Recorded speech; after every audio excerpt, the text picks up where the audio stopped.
سید عالم صلی اللہ علیہ وسلم آخری روایت سن لو، حضور علیہ الصلوۃ والسلام فرماندے نے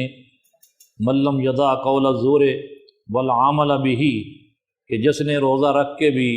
جھوٹ نہ چھوڑیا اور جھوٹ تے عمل نہ چھوڑیا، فلیس للہ حاجۃ، اللہ تعالیٰ نو کوئی حاجت نہیں، کوئی لوڑ نہیں، کوئی ضرورت نہیں اس گل دی فی ان یدع طعامہ و شرابہ، کہ وہ اپنا کھانا پینا چھڑ دے، اس دے کھانا پینا چھوڑن دی اللہ تعالیٰ نو کوئی حاجت لوڑ نہیں کہ جڑا بندہ روزہ رکھ کے تے پھر بھی جھوٹ بولنا نہیں چھڑدا اور جھوٹ تے عمل نہیں چھوڑدا، کیونکہ روزے رکھن دا مقصد تے یہی سی،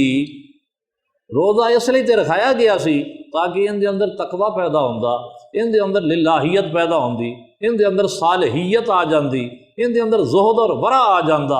ان دے اخلاق اور اعمال سمر جاندے۔ اس روزے دے ذریعے تقوی پیدا کرنا تے اصل مقصد سی،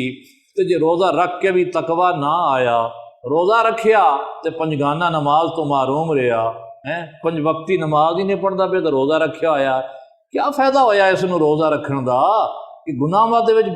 نماز چھوڑنا گناہ کبیرہ ہے، روزہ رکھ کے گناہ کبیرہ کر رہا ہے۔ کسی دی غیبت کرنا یہ گناہ کبیرہ ہے، تو روزہ رکھ کے غیبت کیتی جا رہا ہے، روزہ رکھ کے جھوٹ بولدا پیا ہے۔